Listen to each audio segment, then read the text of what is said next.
Hi, everyone. Welcome again to another podcast from Teacher Joseph.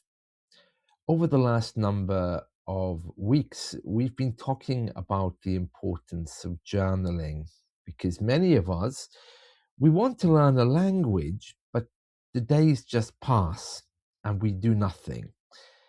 Is the problem with planning? Is the problem with time? Is the problem just not having the correct resources? When you start to write about this, you can uncover different patterns and you can learn a lot more about yourself. And then you can challenge these ideas.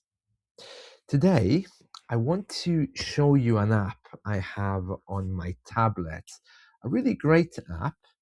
And we're going to use this just as a kind of a demonstration. It's an app on my tablet, and I have a stylus so I can write on the screen. And I'm going to show you exactly how that works. You don't need to be like me. I'm British, so I have major hang-ups around secrecy and protection and ensuring nobody finds what I ever write. That's just part of British living. We don't trust anyone. But if you're from a more open society, maybe you would be okay writing with a pen and a notebook. Something like this, maybe, even just to write down a few thoughts. Or a proper book, like a Moleskine. I think I have one or two of them here. But today, anyway, we're going to go through the app Noteshelf. Now, I'm using an older version of the app, but let's see what it looks like. Right, so you can see my desktop there. You can see the blue Noteshelf icon in the middle. So I've got this on landscape. So if you want the whole, book effect, you can use portrait. Right, and it opens up like this. And I've got these in different categories, so it's automatically defaulted to languages. But let's just have a look at that for a second. So within languages, I have a number of notebooks. But at the top there, I'm just clicking on all notes. So you can see all my notes that I have on the system. I have ebooks. These are all different journals and things I've set up. There's also my ebook folder. All the ebooks are there. Lots of books on spirituality because that's a hobby of mine. So I just clicked into ebooks just to kind of demonstrate to you what's there. So here's my piano music, for example. If I hold all my ebooks in there, it will open up. There we are. And you'll see that there's my sheet music for my piano. So I can easily make that bigger or smaller. I can read it on screen, turn it to make it portrait so it sits on my piano stand like a book. It's very good. And I can also write on those ebooks, by the way, with my stylus. I'll show you that in a minute. Yeah, so that's my piano music inside the category of ebooks. Here's my languages again. So we were in my Dutch folder a minute ago. Again, there's loads of stuff on spirituality here because that's my thing. There's also notes that I've taken and written down with my stylus, and I'm just writing something now. Remember to practice Dutch and Gaelic. Yeah, in this case. Yeah, so this is my Gaelic notebook, not my Dutch one, I think. Yeah, and many other things. There's loads in here that loads of things we can have a look at. Yeah, this is my Dutch folder again. You can see there's my Dutch notebook. Lots of notes in there, so I can just put in there a little note, remember to practice Dutch if I want. Again, ebooks in there as well, other things to see, great things. So yeah, you can make up as many folders as you want and put things in them. if you want to be very organized. That thing at the bottom that says uploading, it's actually the backup that it does. I have loads of stuff, so it starts backing up immediately. Yeah, this is my cooking folder. I was making soup, one of my delicious recipes for sweet corn chowder.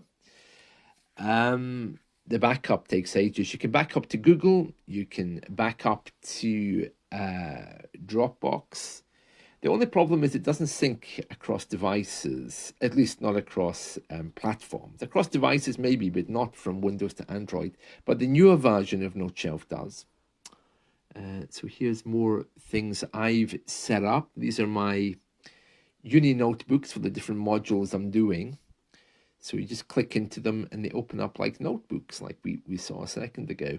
You can make a new one if you want. You can call it anything you want. Let me just demonstrate. We are. We'll just call this students. Yeah. And I'll create that notebook. There we are. And you can write on there. You can type on the computer or you can use a tablet. Yeah, just saying my favorites. Students are people who do their homework. Oh, I forgot to dot my I and put my T there. It's strange. I rarely handwrite these days. Right, there we are. You can see, yeah, more personal notes. There's a book that should be in my university folder, not in my personal notes. Language and Revitalization. So I need to move that over to my university folder. It would be nice if I could just drag it, but I can't. So there's a way you have to do this. But you can see my organization there. Personal Blog 2025, Personal Blog 2026. Poems from my Dutch trip. That was another one. At the time of great growth there. Journaling every morning, sitting on my little balcony. Yeah, so I'm moving this here over to the folder called University. That's gone. There it is. If I click into University, there it is sitting there. So you can see how that is. Yeah. Okay, this is that book I've just opened. And watch what I'm doing here.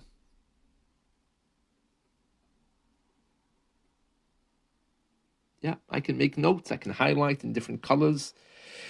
Great for university. So yeah, excellent for you as well. But really, I'm trying to get you to set up personal notes so you can write on this thing. You can also password it if you don't want your family members to find it, if you're feeling particularly British that day. And yeah.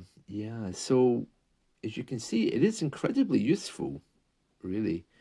Like I say, it takes a while to back up. I'm sure I can change the settings on that so it doesn't do it every time I open it. But that's what it means by uploading. It's syncing with my Google Drive. You can also sync with Dropbox, get the most up-to-date version. If you are worried about syncing over to Windows from Android, you'll need the most up-to-date. It's not so expensive. I think it's about 10 euros, maybe less for the older one that I have here.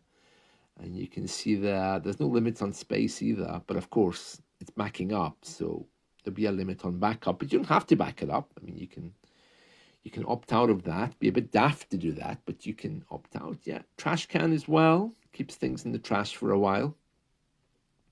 So all the usual things. So yeah, that, my friends, is Noteshelf. Hope you've enjoyed that. And there we are. You can use Noteshelf any way you want, setting up your own categories, things you want to talk about. It's very versatile. You don't have to even use it as a notebook. You can make the pages blank, so you can do some art if you want to try to diagram how you're feeling. Yeah, lots and lots of uses. Import things as well. Import documents, export documents. It's very, very, very versatile. And that's it from me. Hope you've enjoyed this. So good luck. Do let me know how you get on. And yeah, remember to like and subscribe if you enjoy this kind of content. Bye bye.